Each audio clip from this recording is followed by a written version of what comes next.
ब्रज के भक्तों की श्रेणी में आज अब कहानी सुना रहे हैं श्री लाला बाबू की। वृंदावन और गोवर्धन दोनों जगह रहे थे। कलकत्ता शहर में शीतकाल की संध्या थी। अस्ताचलगामी सूर्य अपनी मधुर किरणें बिखेर रहा था। पवन मंद मंद बह रहा था। लाला बाबू पालकी पर निकले सैर करने। ये सेठ थे, अच्छे पैसे वाले थे। पालकी आगे हैं बंदूकची, जो बंदूक लेकर रहते थे, और पीछे सिपाहियों और नौकरों की टोली चली। गंगा तट पर पहुंचकर पालकी उतारी गई। लता पताओं के बीच एक श्रम्य और श्रम्य स्थान में हुक्कावरदार ने झट चिलम भरकर लाला बाबू के सामने फर्शी पर रख दी। कीन माखमंडित नरम तकिया का सहारा लेते हुए उन्होंने फर्शी की नली मुंह में डाल ली। छलछल करती मधुर सुरधनी के मधुर मधुर हुक्के की गुड़गुड़ बीच बीच में सुर में लाने लगी। मुख से निकला सुगंधित अंबरी तंबाकू का धुआं कुंडली बांधकर आकाश में उड़ने लगा। लाला बाबू का मन एक अनिरक्षी आनंद से झूले में झूलता और धीमे धीमे पैंग भरने लगा। वो हुक्के में अपना आनंद ढूंढ रहे थे, आनंद ले रहे थे। उसी समय के हृदय में लगी एक चिनगारी ने विस्फोट किया और आनंद का उत्सव विषाद विलीन हो गया। क्या हुआ? पास के एक झोंपड़ी में दिन के परिश्रम में क्लांत सोते हुए धीमर को जगाते हुए उसकी कन्या कह रही थी, बाबा उठो, दिन शेष है गेलो, बाबा उठो, दिन डूब चला। इस शब्द तो उसने अपने पिता से कहा था, लेकिन लाला बाबू को ये तीर के समान लगा। तीर धीमर कन्या का आह्वान 13 गज से जाकर भेद गया और लाला बाबू के मर्म स्थल को। बाबा उठो, दिन शेष है गेले, यह शब्द बार बार उसके हृदय आकाश पर गूंजने लगे। उनकी मोह निद्रा भंग हुई। फर्शी की नली मुँह से छूट गई। महा ऐश्वर्यशाली महाविलासी लाला बाबू अब लाला बाबू न रहे। सब कुछ त्याग कर कंगाल वेश में वृंदावन जाने के लिए दृढ़ संकल्प हुए चल दिए घर की ओर। किसी तरह रात व्यतीत की। दूसरे दिन कहा घर लोगों से, मेरे जीवन की संध्या आ गई है, दिन डूबने को है, राधा रानी की पुकार सुन पड़ी है, मैं जा रहा हूँ वृंदावन। पत्नी पुत्र परिजनों के अनुरोध और कातर क्रंदन की उपेक्षा कर वे चल दिए वृंदावन की ओर। लाला बाबू अब उनका जीवन परिचय बताते हैं। लाला बाबू का असली नाम था श्री कृष्ण चंद्र सिंह। अनुमानित यह 1775 में उनका जन्म हुआ। उनके दादा गंगा गोविंद सिंह थे अंग्रेज गवर्नर जनरल बार हेस्टिंग के शासनकाल में बंगाल, बिहार और उड़ीसा के दीवान, 3 स्टेटों के दीवान थे वो। उन्होंने अपनी असाधना युक्ता से अपने वंश के लिए अर्जित की थी विशाल जमींदारी और परमित धनराशि। क्यों वो अंग्रेजों के यहाँ रहते थे, 3 जिलों के दीवान थे, उन्होंने बहुत पैसे कमाए उसमें से।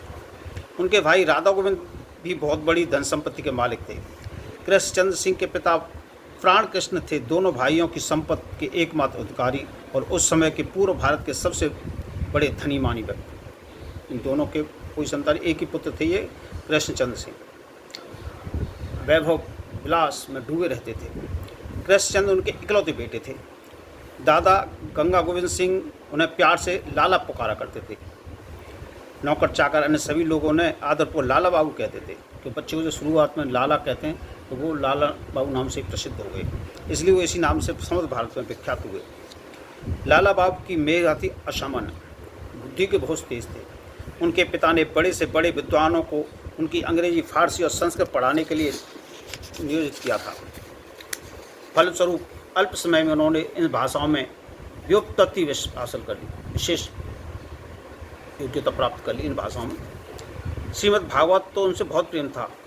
उनकी इतनी दक्षता थी कि वे अपने किसी श्लोक की सुंदर और रसमयी व्याख्या कर लोगों को चमत्कार कर सकते थे। उनका हृदय इतना कोमल था कि वे किसी का दुख नहीं देख सकते थे। एक गरीब आदमी अर्थभाव के कारण अपनी कन्या का विवाह नहीं कर पा रहा था, तो दुखी होकर उनसे प्रार्थना की।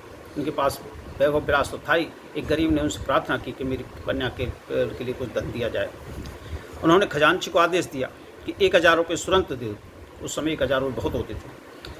खजांची ने प्राण कृष्ण सिंह से पूछा तो उन्होंने कहा, जब लाला ने उस व्यक्ति को वचन दे ही दिया है तो इस बार तो उसे 1000 रुपये दे दो, पर लाला से कह दो कि इस प्रकार दान तभी करे जब स्वयं कुछ कमाई करने लगे या जमींदार की आय बढ़ा ले। ये शब्द नहीं थे। लाला बाबू को पिता की यह बात सूल की तरह चुभ गई। कोटपति गंगा गोविंद सिंह का पौत्र होते हुए मुझे इतना अधिकार नहीं कि मैं किसी गरीब की सामान्य सेवा कर सकूं? तो ठीक है, मैं अपने पैरों पर खड़ा होकर ही कुछ करूंगा। वे अपने संकल्प पर दृढ़ रहे। कुछ ही दिनों में माता पिता के रोने धोने की अपेक्षा कर वर्धमान चले गए। फारसी और अंग्रेजी भाषाओं का अच्छा ज्ञान उन्हें ही था। वर्धमान कलेक्ट्री से सेरेस्तादार पद पर उनकी नियुक्ति हुई। कार्य में असाधारण दक्षता प्रदर्शन करने के कारण पदोन्नति भी जल्दी जल्दी होने लगी। इसी समय उन्होंने विवाह किया। एक पुत्र रत्न उत्पन्न हुआ। सन 1803 में उड़ीसा प्रदेश अंग्रेज सरकार के अधिकार में आ गया। तो उनकी नियुक्ति उड़ीसा के सर्वोच्च दीवान के पद पर हो गई। उनके जो बाबा दादा थे वो तो 3 उनके थे, उन्होंने उड़ीसा के सर्वोच्च पद पर दीवान प्राप्त कर ली। भक्तिलता बीज जन्म से ही रोपित थे। अंकुर उठा, उनका क्रमश पल्लवित पुष्पित होने लगा। राजकाज को छोड़कर उनका बाकी समय भक्ति, शास्त्र अध्ययन, नाम जप और कीर्तन आदि में बीतने लगा। कुछ दिन बाद घर से संवाद आया कि पिता प्राण सिंह ने परलोक गमन कर दिया। उनके पिता जो देहांत हो गया उनका। घर छोड़ने के पश्चात लाला बाबू ने घर लौटकर जाने का पिता का आग्रह कई बार ठुकरा दिया था। उनके पिता ने उन्हें कई बार बुलाया था, लेकिन वो फिर गए नहीं। उनको एक बात सूल की तरह चुभ रही थी, फिर उन्होंने पिता की आज्ञा पालन नहीं किया। इस वजह से वे अपने इकलौते बेटे को एक बार फिर से देख लेने की अपूर्ण साधना के हुए परलोक गमन हो गया। इसलिए लाला बाबू के हृदय में संवाद सूर सा चुपकर रह गया। नेत्र में यह बड़ी अविरल असुधारा हृदय में धधक उठी अनुताप की प्रबल ज्वाला। कलकत्ते जाकर उन्होंने पिता का पारलौकिक कार्य विधिपूर्वक संपन्न किया। पिता की जमींदारी, धन संपत्ति को देखभाल का भार सब उनके ऊपर आ पड़ा। इसलिए वे उड़ीसा की दीवानी का काम छोड़कर स्थायी रूप से कलकत्ते रहने लगे। पर उनके जीवन में होने लगा एक अंतर्द्वंद। इधर धन संपत्ति थी, उधर वैराग्य था। बार बार मन में उठता प्रश्न, यह धन, ऐश्वर्य, मान सम्मान सब किस लिए? यह क्या चिरस्थायी है? यह नष्ट नहीं हुआ? यदि नहीं तो क्यों नहीं इसे त्याग कर उस पद का संधान किया जाए जिससे चिर शांति मिल सकती है? पर संस्कार के प्रति उनके दायित्व और कर्तव्य की भावना हर बार इस प्रश्न को हवा दबा देती थी। उसी समय उन्हें प्राप्त हुआ उस धीमर कन्या के माध्यम से राधा रानी का दिव्य आसन। जब इसी अंतर्द्वंद में थे तब उस धीमर कन्या के प्रश्न उनके सामने आए थे। वृंदावन जाकर उन्होंने अपनाया त्याग, तितिक्षा और कठोर व्रत साधन जीवन। सारा दिन भजन करते, संध्या समय एक बार मधुकरी को जाते, जो मिल जाता उसी से उदर पूर्ति कर लेते थे। वृंदावन में भग्न मंदिरों और विग्रहों की सेवा पूजा की दुर्दशा देख उनके प्राण रो दिए। मंदिर कुछ उपेक्षित थे, टूटे हुए थे, उनको देखकर उनको रोना आ गया। कितना अच्छा होता यदि उनके दशा सुधारने के लिए कुछ कर सकते, पर वे ठहरे कंगाल। उन्हें सब कुछ लुटा चुके थे। उनकी लाचारी उन्हें कटोचने लगी। फिर खेल उठी मन में एक नई तरंग, कंगाल मैं हूँ, प्रभु तो कंगाल नहीं। उनकी विपुल संपत्ति को मैं छोड़कर आया हूँ। उनमें से पत्नी और पुत्र का हिस्सा निकालकर अपना हिस्सा प्रभु की सेवा में लगाऊं और स्वयं भिक्षावृत्ति से जीवन निर्वाह करूं, तो भजन की दृष्टि से यह क्या कोई हानि होगी? देव देवालों की सेवा होगी, वृंदावन के धार्मिक अनुष्ठान का उज्जीवन होगा। उन्होंने तदनुरूप कार्यक्रम आरंभ कर दिया। थोड़ी समय उनको बंगाल और उड़ीसा की जमींदार से 25 लाख रुपए की धनराशि प्राप्त हो गई। उनके कर्मचारियों ने वृंदावन में बहुत सी जमीन जायदाद खरीदना आरंभ किया। धीरे धीरे ब्रजमंडल के चौतरफ परगने उन्होंने क्रय कर डाले। इनकी आय से भग्न मंदिरों की मरम्मत, जो टूटे हुए मंदिर थे उनकी मरम्मत की गई। नए मंदिर और धर्मशालाओं का निर्माण और जगह जगह देव सेवा की सुव्यवस्था करने की एक विराट योजना बनाई गई। इस योजना में वृंदावन में ऐसा सुरम मंदिर बनवाने की परिकल्पना भी शामिल थी जिसमें राधा कृष्ण के प्रति सुंदर विग्रहों की स्थापना हो और सत साधु महात्मा गरीब दुखियों के नित्य महाप्रसाद ग्रहण करने की सुविधा हो। मंदिर का निर्माण कार्य प्रारंभ हुआ। जयपुर अंचल में कीमती पत्थर क्रय करने के लिए लाल बाबू कभी कभी राजस्थान जाना होता था। मार्ग में पड़ता था भरतपुर के महाराज उनके पुराने बंधु थे। उनके विशेष आग्रह के कारण उन्हें आते जाते एक दिन उनके यहाँ ठहर जाना पड़ता था। महाराज के साथ घनिष्ठता होने के कारण उन्हें एक बार बड़ी विपदाओं का सामना करना पड़ा। उस समय ईस्ट इंडिया कंपनी के राजस्थान के राजाओं के साथ एक संधि की बातचीत चल रही थी, जिसमें भरतपुर के महाराज ने प्रधान भूमिका थी। किसी कारण उन्होंने संधि पत्र हस्ताक्षर नहीं किए और मना कर दिया। सर चार्ल्स मैडकॉफ उस समय ईस्ट इंडिया कंपनी की तरफ से दिल्ली दरबार के रेजिडेंट पद पर नियुक्त थे। उन्हें उनके लिए कुछ कर्मचारियों ने समझा दिया कि महाराज हस्ताक्षर करने को तैयार थे, लेकिन लाला बाबू की कुमंत्रता के कारण उन्होंने हस्ताक्षर नहीं किए।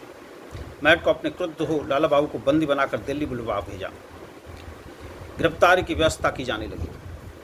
लाला बाबू की गिरफ्तारी का संवाद सारे ब्रजमंडल में फैल गया। इसका विरोध करने के लिए सैकड़ों ब्रजवासी दिल्ली की ओर उमड़ पड़ी। लाला बाबू की लोकप्रियता और उनके प्रभाव को देखकर मैडकॉप बहुत चिंतित हुए। उनके जन समर्थन इतना था। उन्होंने उनके परिवार के संबंध में गुप्त रूप से जांच पड़ताल करवाई। पता चला कि उनके पूर्व पुरुष सदा ईस्ट इंडिया कंपनी के लिए हितैषी रहे हैं, जो दीवान रहे थे तीन स्टेटों के। उसका उपकार भी उन्होंने बहुत किया है। मैडकॉप की आंखें खुल गईं और लाला बाबू को मुक्त कर दिया। इतना ही नहीं, उन्होंने महाराज की उपाधि देना चाहा, जिसे लाला बाबू ने अस्वीकार कर दिया। धीरे धीरे वृंदावन का विशाल मंदिर बनकर तैयार हो गया। मुरलीधर श्री कृष्णचंद्र की नयनाभिराम मूर्ति स्थापित हो गई। अतिशाला में सैकड़ों लोगों के प्रसाद की व्यवस्था भी कर दी गई, पर लाला बाबू स्वयं कंगाल वैष्णव की तरह जीवन यापन करते हुए भजन करते रहे। माघ का महीना था। कड़ाके की शीत पड़ रही थी। मंदिर एक कोने में खड़े लाला बाबू दर्शन कर रहे थे श्री कृष्ण की भुवन मोहिनी मूर्ति का। भावेश उनका देह विकंपित हो रहा था, शरीर कांप रहा था प्रेम के कारण। नेत्रों में बह रही थी प्रेमाश्रुओं की धारा। उनके अंदर में जाग उठी के विचित्र अभिलाषा। उन्होंने भोग के थाल में से एक टिकिया मक्खन को उठाकर पुजारी को दी और कहा, यह मक्खन श्री मूर्ति की चांद पर रख दो। पुजारी सुनकर वाक। वो चुपचाप लाला बाबू के मुख की ओर देख कर खड़ा रहा। लाला बाबू ने फिर कहा, हाँ रखो तो देखो, क्या मुझे आज श्री मूर्ति की परीक्षा करनी है? इसकी विधिवत प्राण प्रतिष्ठा हुई है, सेवा भी 16 साल से विधिवत हो रहा है, तो देखना इसमें सचमुच प्राण हैं या नहीं। यदि है तो उसके मस्तक पर ताप से मक्खन पिघल जाएगा। पुजारी क्या करता, उसने आज्ञा का पालन करते हुए मक्खन की टिक्की श्री मूर्ति की चांद पर रख दी और विधिपूर्ण सेवा का कार्य करने लगा।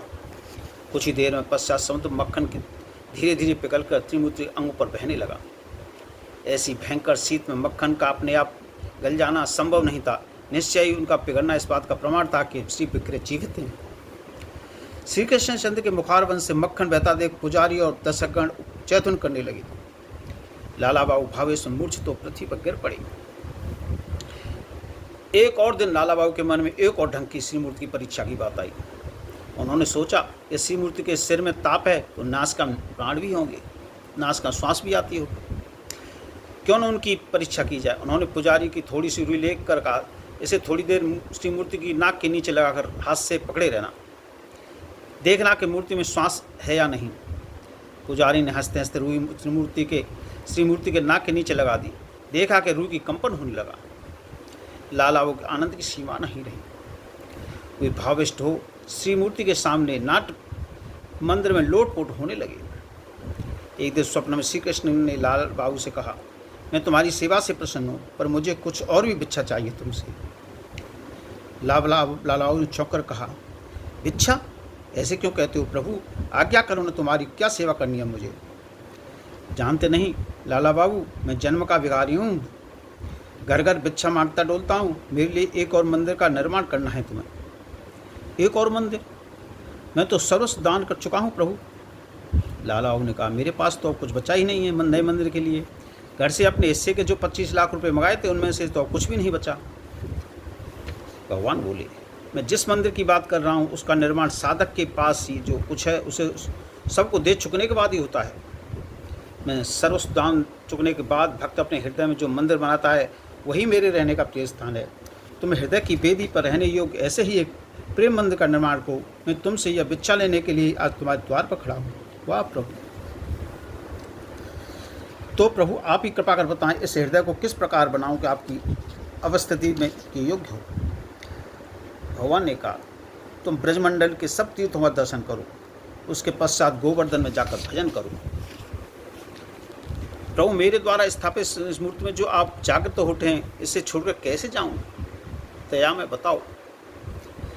तुम सरस्वती को मेरा लीला विलास तुम्हारे द्वारा स्थापित इस मूर्ति में निबद्ध है। भगवान ने कहा, वह तो सभी विग्रहों में रूपायित है। श्री चैतन्य महाप्रभु और उनके पार्षद श्री रूप सनातन आदि ने जिन लीला स्थलों का ब्रज में अन्वेषण किया, वे क्या तुम्हारे द्वारा स्थापित विग्रह से कम जागृत हैं? लाला बाबू के संदेह के लिए अब कोई स्थान नहीं रहा। वे ब्रज के सभी तीर्थों का दर्शन करने के पश्चात गोवर्धन में एक कच्ची गुफा के भीतर रहकर भजन करने लगे।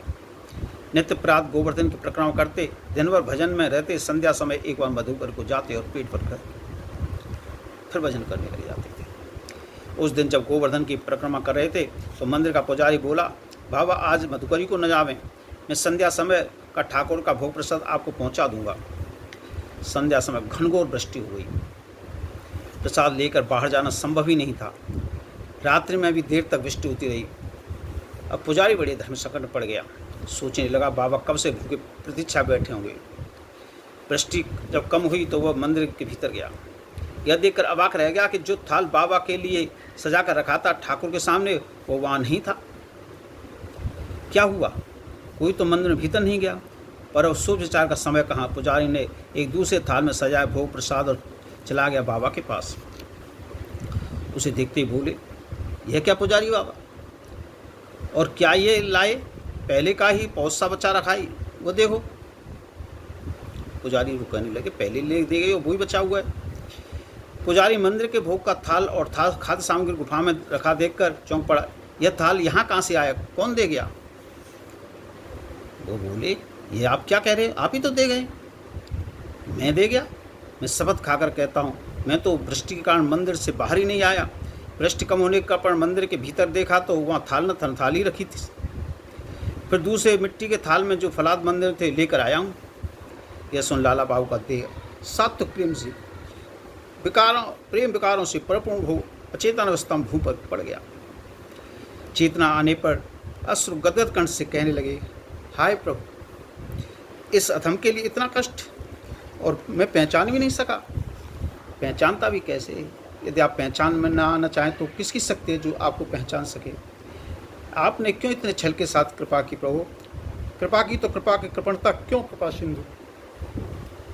मथुरा के कृष्णदास बाबा जी की उन दिनों सिद्ध महात्मा के रूप में बड़ी ख्याति थी कि बहुत उच्च कोटि के संत थे कृष्णदास बाबा। उनका भक्तमाल का बंगला अनुवाद बंगला भाषी लोगों में बहुत प्रिय था। लाला बाबू ने बहुत दिनों से मन ही मन अपने गुरु रूप में धारण कर रखा था। उस दिन जब वे गोवर्धन परिक्रमा के लिए गोवर्धन गए तो उन्होंने उनके चरण में गिरकर दीक्षा के लिए प्रार्थना की। वे बोले, मैं तुम्हें दीक्षा दूंगा, पर अभी समय नहीं हुआ। तुम्हारे विषय जीवन के सूक्ष्म संस्कार अभी कुछ शेष हैं। उन्होंने अंदर की बात देख ली कि इनके अंदर कुछ कपट अभी बाकी है। उन्हें तीव्र विरह की अग्नि में भस्म करना होगा। उपयुक्त समय पर मैं स्वयं तुम्हें आकर तुम्हें दीक्षा दूंगा। तुम्हें मेरे पास आने की आवश्यकता नहीं पड़ेगी। कुछ दिनों के लिए कोपीन कंथाधारी लाला बाबू वृंदावन जाकर रहने लगे। उनका बैराग और भजन दिन दिन बढ़ता गया। दिन भर भजन में रहते, संध्या समय एक बार मधुकर को जाते। बहुत दिन हो गए इस प्रकार पूर्ण बैराग में जीवन व्यतीत करते करते, पर गुरुदेव की कृपा फिर भी नहीं हुई। वे सोचने लगे कि कौन सा ऐसा दोष है जिसके कारण मैं गुरुदेव की कृपा से वंचित हूँ।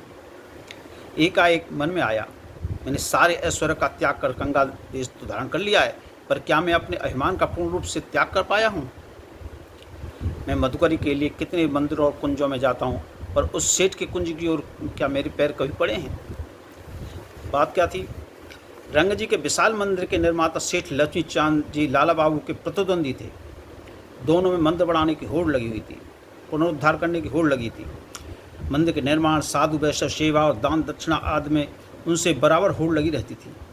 जमीन जायदाद को लेकर उनसे मुकदमा भी चल चुका था, जिसमें उनकी हार हुई थी। उनके प्रति पहले का द्वेष सूक्ष्म रूप में अब भी बना हुआ था। यही कारण था कि लाला बाबू के पैर उधर नहीं पड़ते थे। एक दिन रंग जी के मंदिर में भिखारियों की बड़ी भीड़ थी।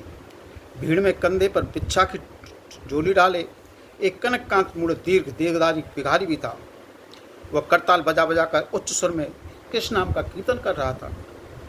उसे पहचानते किसी को देर न लगी। तुरंत दरबार ने सेठ जी से कहा, लाला बाबू आपके द्वार पर भिक्षा के लिए खड़े हैं। सेठ जी सुनकर चकित स्तंभित रह गए। कुछ ही देर में वो स्वयं बाहर आए और एक थाल में दाल, चावल, फल फूल और 100 असरपियाँ लेकर लाला बाबू के सामने आदरपूर्वक मस्तक झुकाकर बोले, बाबूजी, आपके प्रतापन से आज इस दिन की कुटिया पवित्र हुई। कृपा कर भिक्षा में यह थाल ग्रहण करें, जिससे मैं कृतार्थ हूँ। बावल लाला बाबू ने उत्तर दिया, मैं तो भिक्षा के लिए आया था सेठ जी। आप तो ये दे रहे हैं जो भिक्षा नहीं है। आपने ठीक समझा, यह भिक्षा नहीं है। मेरी क्या सामर्थ्य जो आपको भिक्षा दे सकूं। आप राजा हैं, राज भिखारी होकर आपने मुझे पराजित कर दिया। आपसे यह मेरी दूसरी पराजय है, इसलिए यह नजराना है। नहीं, यह नहीं हो सकता। सेठ जी, कंगाल तो सदा कंगाल है। आपका यह थाल स्पर्श करने योग्य मैं नहीं हूँ। इनमें से एक मुट्ठी चावल मेरी झोली में डाल दें। इसके अतिरिक्त एक और भिक्षा देने की कृपा करें। जाने अनजाने में या मुझसे कोई अपराध बन गया हो तो आपके चरणों में जो क्षमा करें और आशीर्वाद दें, जिससे श्री कृष्ण भक्त मेरे हृदय में उदित हो। लाला बाबू ने इतना कहते ही दोनों ने एक दूसरे की अपनी बाहों भरकर एक दूसरे को प्रेमांशु से अभिषिक्त कर दिया। दोनों भक्त बड़े प्रेम से मिले। लाला बाबू रंग जी के मंदिर में अपनी भजन कुट्टी और कर लौट रहे थे। उसी समय पद में प्रश्न मुद्रा में आते दिखे महात्मा कृष्णदास। जब उनका हृदय पवित्र हो गया तो श्री कृष्णदास बाबू स्वयं प्रकट हो गए उनके सामने। भक्तिपूर्वक उन्हें प्रणाम कर जैसे उठे, महात्मा ने प्रेम पूर्वक उन्हें आलिंगन कर लिया और कहा, लाला अब समय हो गया तुम्हारी दीक्षा का।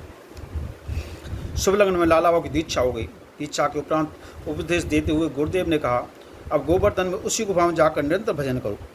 गुफा में से तब तक नहीं निकला जब तक अभीष्ट की प्राप्ति न हो जाए।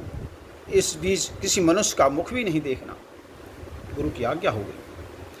लाला बाबू आज्ञा अनुसार रात दिन गुफा में रहकर भजन करने लगे। कई वर्ष बाद उन्होंने इष्ट देव के दर्शन किए। उनकी दिव्य लीलाओं के भी दर्शन उन्हें होने लगे। उनकी निवृत्त तपस्या को अंत हुआ। ब्रजमंडल में सिद्ध महात्मा के रूप में उनकी ख्याति चारों तरफ फैल गई। लोग दूर दूर से उनके दर्शन के आने लगे। एक बार सिंधिया महाराज ब्रज में गए, वहाँ के तीर्थों के दर्शन करने के लिए उद्देश्य से। वे जहाँ भी गए वहाँ उन्हें प्रशंसा मिली। लाला बाबू की असाधारण त्याग, वैराग, भक्ति और परमार्थ की उनकी असाधारण उपलब्धियों की उनके हृदय में उत्कंठा जागी उनकी दीक्षा लेने की। वे सदबदल गोवर्धन पहुँचे। लाला बाबू के सामने पड़ तो उनकी दीक्षा के लिए प्रार्थना की। उन्होंने कहा, महाराज, यदि भगवान को पाना चाहते हो तो केवल दीक्षा से कुछ न होगा। उन्हें पाने के लिए दोनों हाथ बढ़ाने होंगे। एक हाथ में संसार को पकड़े रहेंगे, दूसरे में चरण स्पर्श करना चाहोगे तो उनके चरणों की प्राप्ति कभी नहीं होगी। आप दोनों हाथ बढ़ाने को तैयार हैं क्या? सिंधिया महाराज तो दोनों हाथ बढ़ाने को तैयार थे नहीं। उन्होंने कहा, आप ठीक कहते हैं महाराज, यह पद सबके लिए नहीं है। इसके लिए चाहिए पूर्वजन्म की साधना और सुकृति। इतना कह हुए लाला बाबू के चरणों में प्रणाम कर गोवर्धन चले गए। इसी प्रकार जो भी ब्रज में आया, लाला बाबू की प्रशंसा सुन के दर्शन कर अवश्य करना चाहता था। उनकी गुफा के सामने इतनी भीड़ होने लगी कि उन्होंने चुपचाप किसी निर्जन स्थान में चले जाने का निश्चय किया। अर्धरात में अपनी गुफा से जो चल पड़े, उसी समय ग्वालियर से कुछ अश्वारोही आ रहे थे उनके दर्शन के करने। दुर्भाग्य से रात में अंधियारे में घोड़े से खुर से उनका पैर कुचल गया। कुछ ही दिनों में घाव के असाधारण रूप धारण कर लिया। भक्त लोगों ने ब्रह्मानंद के मंदिर में ले गए। बहुत दिनों तक चिकित्सा चलती रही पर कोई लाभ नहीं हुआ। भक्तों ने प्रश्न किया, प्रभु, आपके प्राण प्रिय विग्रह श्री कृष्ण के सानिध्य में आपको इतना कष्ट, ऐसा क्यों? रोगाक्रांत लाल बाबू का मुखारविंद एक अपूर्व आनंद ग्रहण से मुखरित हो उठा। उन्होंने कहा, तुमने तो मेरे प्रभु का दिया हुआ दुखी देखा है। तुमने कब देखा है कि उनका दिया हुआ दिव्य आलोक जो सदा मेरे हृदय में झलमल करता रहता है, जिसमें श्री कृष्ण चंद्र और राधा रानी का सुमधुर लीला विलास चलता रहता है, कौन सा पल्लव भारी है, दुख का या आनंद का? धीरे धीरे महाभागवत लाला बाबू की जीवन धारा छीन पड़ने लगी। उनके इंगित कर लोग उन्हें ले गए यमुना तट पर। वहाँ युगल की प्रेम लीला का दर्शन करते करते उन्होंने लीला में प्रवेश कर लिया। ऐसे थे। जय भोलेनाथ।